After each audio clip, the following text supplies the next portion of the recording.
La barra homogénea de 80 newtons y el bloque de 40 newtons se encuentran en equilibrio. Calcular la medida del ángulo alfa.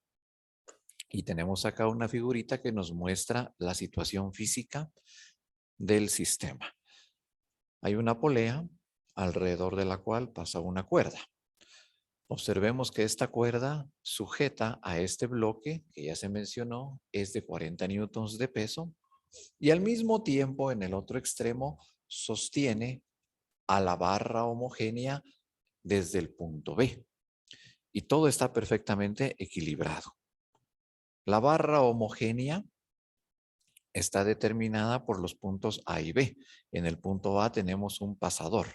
Eso significa que la barra podría girar en algún sentido si de repente se perdiese el equilibrio. Entre la línea vertical de la cuerda y la inclinación de la misma cuerda, tenemos el ángulo alfa que hay que calcular. Pues esta es la situación física entonces del problema, el cual, como ya se mencionó, está equilibrado y que lo que nos piden es determinar el valor del ángulo alfa para que el equilibrio se mantenga. Bueno, ¿qué es lo que hacemos acá? Primero recordemos que las cuerdas producen tensiones y para que una tensión aparezca es necesario hacer un corte imaginario sobre la misma. En donde nosotros hacemos el corte imaginario, ahí dibujamos la flechita que va a representar a la tensión que llamaremos T. Teniendo ya eso en mente, podemos pasar a elaborar nuestro diagrama de cuerpo libre. Ese va a ser el primer paso. Primer paso, diagrama de cuerpo libre.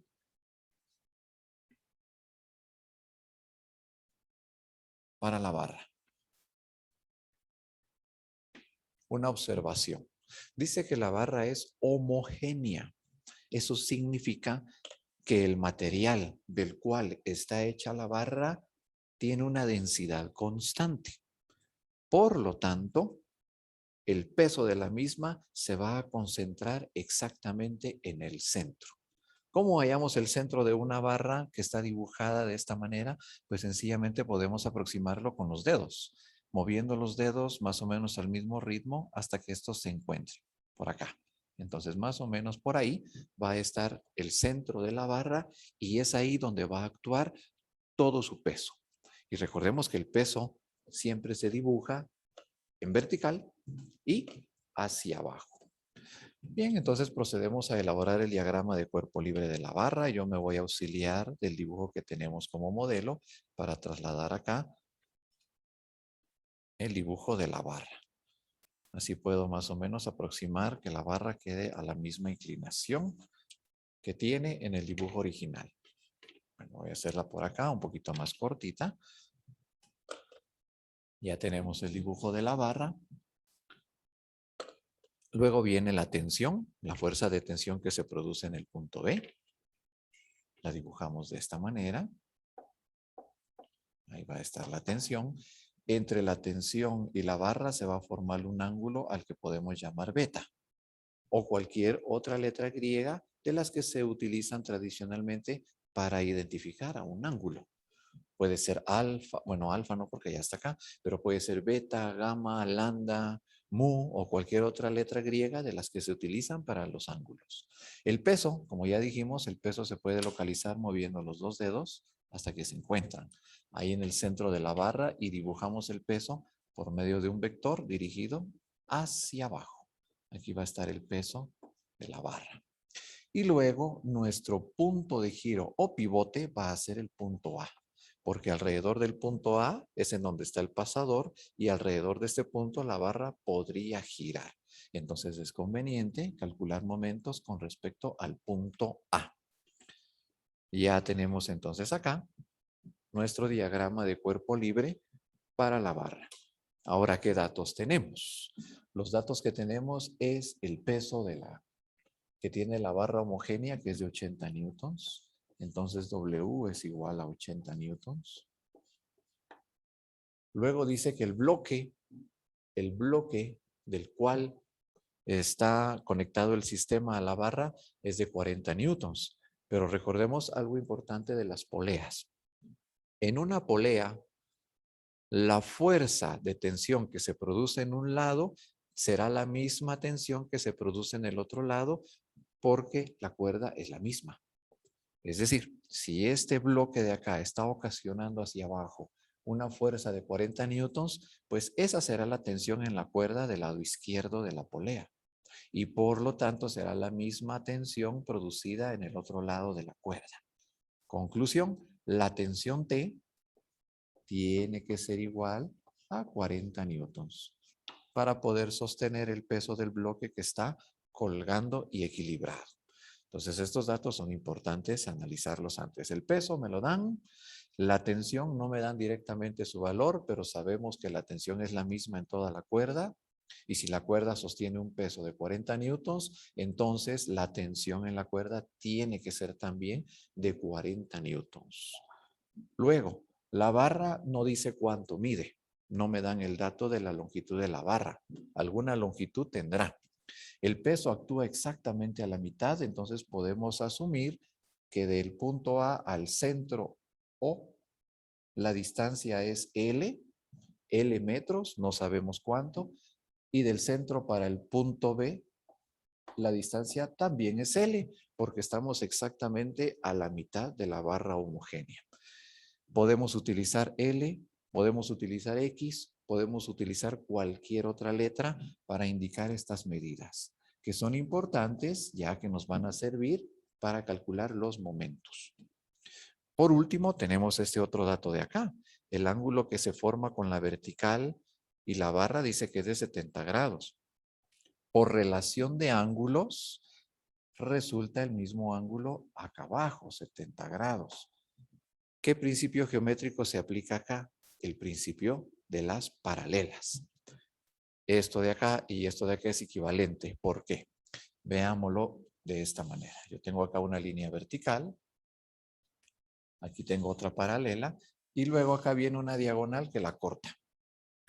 De este lado dice que el ángulo es de 70 grados. Pero el principio de las paralelas en los axiomas de geometría establecen que los ángulos internos opuestos tienen que ser iguales. Siempre que una diagonal corte a un par de paralelas. Eso siempre se va a cumplir. Los ángulos internos y opuestos deben ser iguales. Principio de las paralelas. Por eso es que yo digo que el ángulo de 70 que está acá es el mismo que se encuentra por debajo de la barra homogénea. Entonces, ahí tenemos nuevamente aplicación de conceptos básicos de conocimientos previos de geometría, útiles en la solución de problemas de estática. Ya definiendo todos los datos que se requieren, entonces pasamos al siguiente paso o a la siguiente etapa, que es calcular momentos respecto al punto, como ya se mencionó, al punto A, porque es alrededor de este punto que puede girar la barra homogénea. Alrededor de ese punto puede girar la barra. Disculpen, solo que alguien solicitaba ingreso. Bueno, calculamos entonces momentos con nuestra ecuación de equilibrio. Sumatoria de momentos positivos con respecto al punto A tiene que ser igual a la sumatoria de momentos negativos con respecto al mismo punto. Para este diagrama de cuerpo libre que está acá. Usemos entonces la regla de la mano derecha para descubrir qué momentos son positivos y qué momentos son negativos. Recordemos, si el giro producido por alguna fuerza es horario o lleva el sentido horario, será negativo. Mientras que el giro que produzca una fuerza en el sentido antihorario será positivo. Entonces, con relación al punto A, tenemos acá el peso. El peso tiende a producir un giro en esta dirección. Y podemos notar que el dedo pequeñito apunta hacia adentro de la pizarra. Eso significa que esto va a producir un giro, el peso produce un giro en este sentido. Ese sentido es el que tienen las agujas del reloj, es horario y por lo tanto es negativo. Luego la tensión produce un giro en este sentido y vean que ahora el dedo pulgar apunta hacia afuera de la pizarra. Eso significa que el giro que va a tener es antihorario y por lo tanto el signo será positivo. Es importante definir correctamente los signos porque haciéndolo el uso de la ecuación de equilibrio se hace muy simple, muy simple. En general, en el análisis de un problema es importante hacer correctamente cada parte del problema para que el resultado final se pueda obtener de una manera sencilla. Si no se hace correctamente bien el diagrama de cuerpo libre y no se eligen adecuadamente los signos para los momentos producidos, la ecuación se va a complicar y a lo mejor ni sentido va a tener. Entonces eso es muy importante, que se tomen su tiempo para dibujar correctamente el diagrama de cuerpo libre, para elegir adecuadamente los signos de los momentos y van a ver que el traslado a la ecuación es muy sencillo, resulta muy sencillo. Bueno, comencemos entonces. En el lado izquierdo, la sumatoria de los momentos positivos. ¿Qué fuerza produce momento positivo? Solo la tensión. Solo la tensión produce momento positivo. Y la tensión tiene una intensidad de 40 newtons. Entonces escribo fuerza, 40 newtons, por radio de giro, que en este caso sería la longitud de toda la barra. L más L sería 2 veces L. Esa es la longitud de toda la barra. L más L, 2 veces L, por el seno del ángulo beta que se forma entre la fuerza y la barra, porque no sabemos de cuánto es y de seguro no es un ángulo recto. De eso estamos completamente seguros. Por el seno del ángulo beta. ¿De dónde sale esta expresión? Recordemos, al inicio del capítulo definimos el cálculo del momento de la siguiente manera. El momento producido por una fuerza respecto al punto O es igual al producto de la fuerza por el radio de giro, por el seno del ángulo alfa, beta o gamma o lo que sea, formado por la fuerza y el radio. Esta ecuación de momento es la que estamos aplicando aquí. Aclarada esa parte, podemos continuar. Y esto debe ser igual a la sumatoria de momentos negativos, que la única fuerza que produce momento negativo es el peso.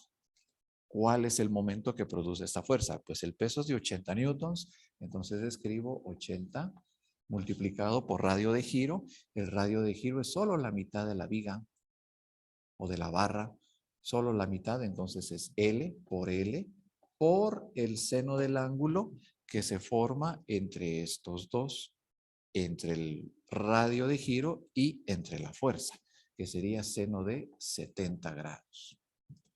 Y aquí me queda una ecuación que podemos resolver de una manera muy sencilla, aplicando algunos principios aritméticos o algebraicos, como es el caso de la variable L, que como pueden notar está en ambos lados y se ha explicado en las sesiones anteriores que si yo tengo esta situación, A multiplicado por B es igual a B multiplicado por C. Al tener la misma literal en ambos lados, podemos prescindir de ella cancelándola.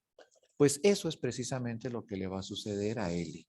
Como L está en ambos lados de la ecuación, esta L va a desaparecer. Entonces esto me quedaría de la siguiente manera. 40 por 2, multiplicamos. Aritmética, 40 por 2 me da 80 por el seno del ángulo beta. Tiene que ser igual a, aquí se canceló la L, me quedaría solo 80 por el seno de 70 grados. Como sucedió con la L, observen el 80 que aparece en ambos lados.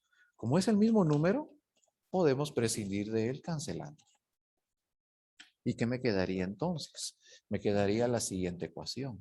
El seno de beta tiene que ser igual al seno de 70 grados.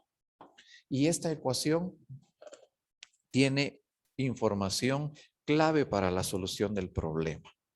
Dice que el seno del ángulo beta debe ser igual al seno de 70 grados. Es una ecuación. El significado de esta igualdad es que el valor del seno del ángulo beta obligatoriamente tiene que ser igual al seno de 70 grados. En otras palabras, estamos diciendo que el seno de un ángulo tiene que ser igual al seno del otro ángulo. Eso significa que los ángulos deben ser los mismos. Por lo tanto, el ángulo beta que se forma acá entre la tensión, este es el ángulo beta, que se forma entre la tensión y la barra homogénea, tiene que ser igual a 70 grados. Si los senos de dos ángulos son iguales, los ángulos son iguales. Esa es una igualdad muy sencilla de identificar y comprender. Si el seno de un ángulo es igual al seno de otro ángulo, entonces obligatoriamente los ángulos tienen que ser iguales.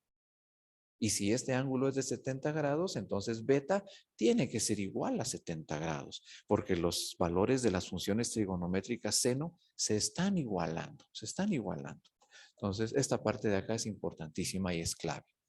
Ahora, hallamos el valor del ángulo beta, 70 grados, que es este que está acá. Pero a mí me están pidiendo alfa, no me están pidiendo beta. Sin embargo, conocer este dato es importante porque entre la cuerda inclinada, la cuerda vertical y la barra homogénea, si lo visualizan, si lo observan detenidamente, la geometría entre la barra, la cuerda inclinada y la vertical, entre esos tres elementos se forma un triángulo, una línea vertical para la cuerda que sostiene al bloque, una línea inclinada para la barra homogénea y otra línea inclinada más para la cuerda que se produce al lado derecho. Este ángulo de acá es de 70 grados, es un dato que ya venía en el problema. Acabamos de descubrir que este ángulo que está por acá es de 70 grados también. Y entonces podemos averiguar fácilmente el ángulo alfa que está en el tercer vértice de ese triángulo. De la geometría básica nuevamente. Dice que en un triángulo cualquiera, la suma de los tres ángulos siempre tiene que dar 180 grados. Siempre. Si yo sumo el ángulo de acá, más el ángulo de acá, más el ángulo de arriba, la suma de esos tres ángulos me tiene que dar siempre 180 grados. Eso se puede explicar con otras palabras. Si el ángulo de acá mide 70 grados, el ángulo de acá mide 70 grados y este ángulo de acá mide alfa, entonces lo que hacemos es sumar 70 más 70. 70 más 70 es 140. Entonces nos preguntamos, ¿cuánto le falta a 140 para llegar a 180? El complemento, eso es alfa. Eso es alfa. Lo que le falta a 140, que es la suma de estos dos, para llegar a 180. Si no, de otra forma se puede explicar. Vean que eso es lo bonito de la geometría y de la matemática, que se puede explicar de varias maneras. Otra forma de entender este triángulo es, como la suma de los tres ángulos obligatoriamente tiene que ser 180, entonces hago una resta. A 180 le resto estos dos ángulos. Y lo que sobra es lo que le toca al ángulo alfa. Es otra manera de interpretarlo. Como la suma de los tres ángulos tiene que ser 180, entonces a 180 le resto el ángulo de 70 de acá, el ángulo de 70 de la derecha y el sobrante, eso le corresponde al ángulo alfa. Entonces, ¿cuánto será? 180 menos 70 más 70, dijimos que es 140.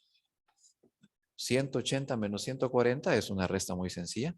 Si tapo los unos, sería 80 menos 40. Y 80 menos 40 es 40. Entonces, tenemos que el ángulo alfa tiene que ser de 40 grados. Ahí está la solución. Si el ángulo alfa es de 40 grados, aquí es donde viene la interpretación y es valioso entender el resultado. Si el ángulo alfa es de 40 grados, es decir, si el ángulo formado por la cuerda vertical y ella misma inclinada, este ángulo de acá, el sistema permanecerá equilibrado. Eso es lo que significa. Eso es lo que significa. Si el ángulo es de 40 grados, ese sistema permanece equilibrado. Si de repente este ángulo fuese un poquito mayor a 40 o menor a 40, es muy probable que el sistema pierda el equilibrio y entonces la barra homogénea empiece a girar para un lado o para el otro, o que el bloque de acá empiece a caerse o a subir, dependiendo de cómo esté la constitución de las fuerzas que interactúan. Entonces, el resultado es muy importante entenderlo. ¿Qué significa este ángulo alfa de 40 grados? Significa que este es el ángulo requerido que debe formar la cuerda para que el sistema esté equilibrado. Un ángulo distinto a esos 40 grados y el sistema probablemente va a perder el equilibrio. Esa es la conclusión en el problema en cuestión.